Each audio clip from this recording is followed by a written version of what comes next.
Good to go? Hi everyone. I just want to start by making some comments about the unfolding situation.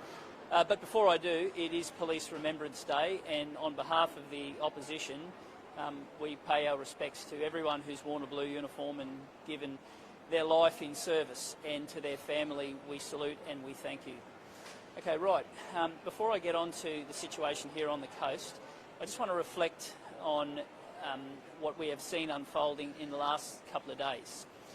And if we are on the cusp of another lockout, we have to be, I'll start that again, if we're on the cusp of another scenario where an outbreak is upon us, we must be on the case of another business support package. And people like Roula, who I'm going to introduce you to shortly, they're the face of it. They're the people who every day put their real money on the table to try and stay afloat. And if government takes a decision for the greater health good, government has to take a decision to support small and family business. So it's got to be twofold. If we are on the verge of another lockdown, we have to be on the verge of another business support package, and we have to have a plan for a pathway out of this pandemic. That's the two things that small and family business are telling me. They want to know that there's support immediately to keep the wolf at the door at the moment if things go into lockdown, and they want to know that long term there is a pathway out of this. Now, I've just spent the last couple of days in Cairns, and I have seen grown people cry because of the situation they are finding themselves. And here today in Surface, please don't believe the hyperbole we're seeing from some people who say that it's business as usual. They're at 40% capacity. They've lost $1 billion from the tourism industry in the September quarter. There are going to be 4,000 people without a job in the tourism industry on the Gold Coast by Christmas. They are hanging by a thread. And if we are on the cusp of another lockdown, we have to be on the cusp of another support package for small and family business, and we have to be on the cusp of a pathway out of the pandemic. And I'm going to ask Roula to tell you her story, and I thank her for her bravery in speaking up. Over to you, Roula. Okay, so we're a small business.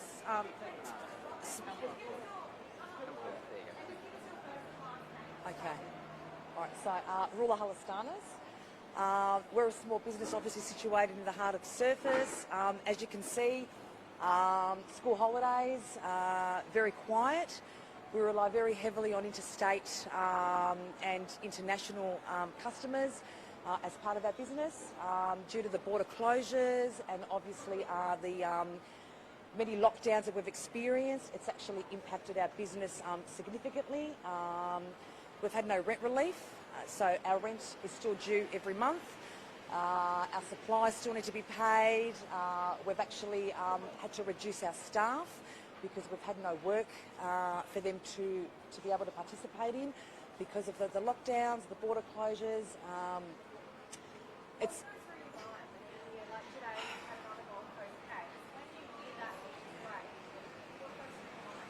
I read about it last night and my heart just started racing. I'm thinking, here we go again. We're going to lock down. We've got food inside that we've ordered for the weekend, being a public holiday on the Monday. You know, what do we do with all that? That just goes straight in the bin. Who pays for it? We do. So we don't get reimbursed for that. Being able to not have staff come in on a regular basis. We've lost staff already, and I don't blame them. They've gone and found work elsewhere because we're not able to give them the hours that we were once upon a time able to give them. It's hard. It's very tough. It's very tough.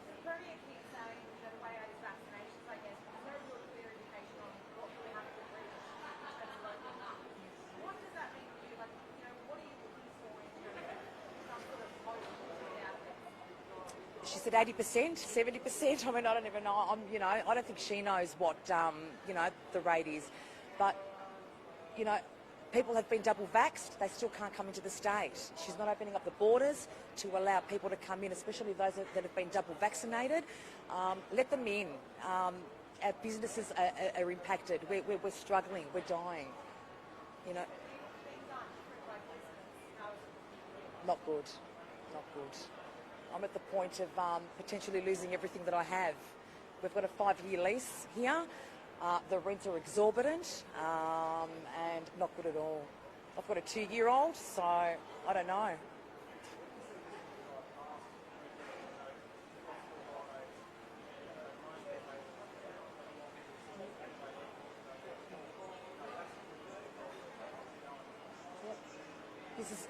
This week we've had a not too bad week. However, you know, had you come in a couple of weeks ago, nothing. You know, we've averaged, you know, $200 days, $600 days. You can't sustain a business with that income coming in. It's impossible. So yeah, I'm quite anxious, very scared as to where I might end up in the next couple of months if things don't change.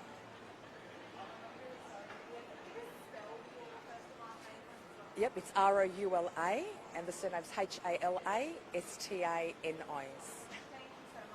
Thanks, sorry, I don't want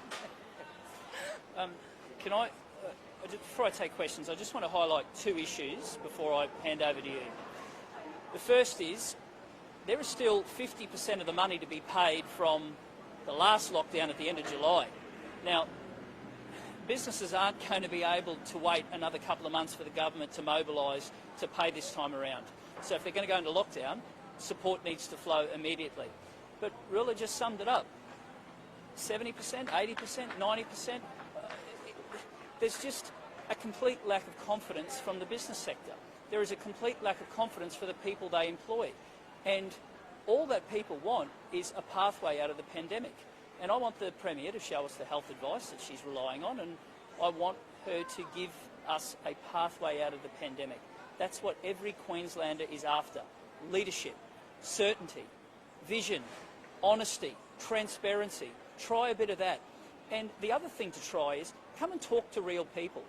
Don't drive to the border, take a happy snap and drive back.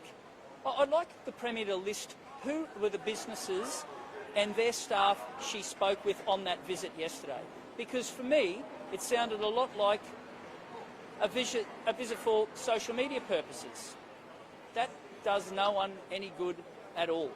It seems that this government is more interested in how things look than how they are. So go and speak to the real people and give them a pathway out of the pandemic. Give them some vision. Give them a bit of certainty. That's all they're after.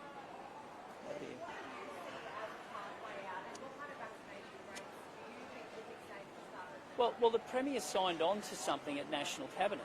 If that has changed, well, then she has to be open and transparent with people, and I don't think that's too much to ask. So I don't have the health advice. The Premier does, but I think every Queenslander should have it. I think that's fair and reasonable.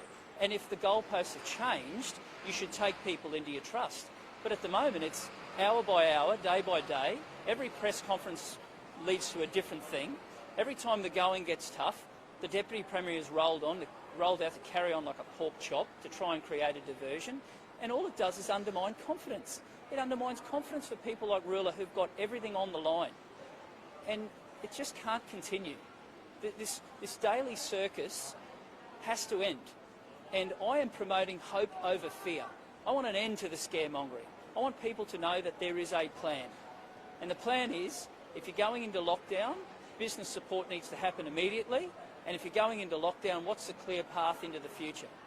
What's the clear path to make sure that a small and family business owner and their staff have certainty to continue to trade? What's the plan to make sure that at some stage we're going to be able to wrap our arms around loved ones interstate? That's what vision looks like, and we're not getting it at the moment. And Queenslanders are becoming sick and tired of it.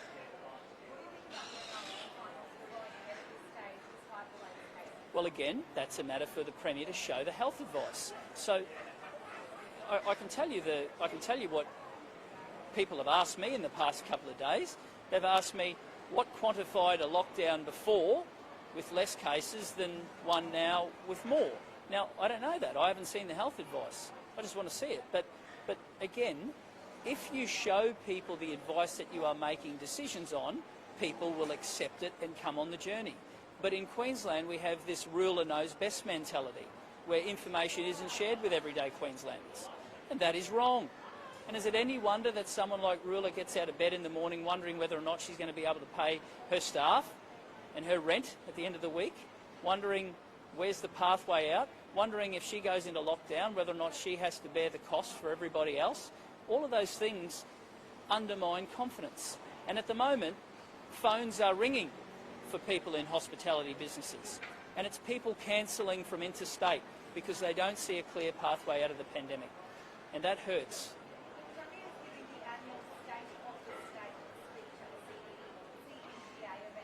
How would you sum up the state of today? Confusion, hurt, disappointment, broken promises, a lack of leadership. They're the things that I've heard in the last few days. And do you want to know where the tipping point was? The tipping point happened in the last month when footballing families were waved in and Queensland families were waved out. That was the moment when Queenslanders started to say something's not right about all of this. And they were right. They were dead right. So when the Premier stands up today, she needs to chart a pathway out of the pandemic. She needs to tell us what Queensland will look like next year and beyond. She needs to show what her vision is for people like Roula, people who don't get the same amount of money in their bank account every week, people who have rolled the dice on everything in life. They've got a house and staff and kids all relying on it. That's what vision looks like at the moment. Not the daily circus, not the media, government by scare tactics. Hope over fear. A pathway out of the pandemic. That is what Queenslanders want. Thank you. Thanks very much.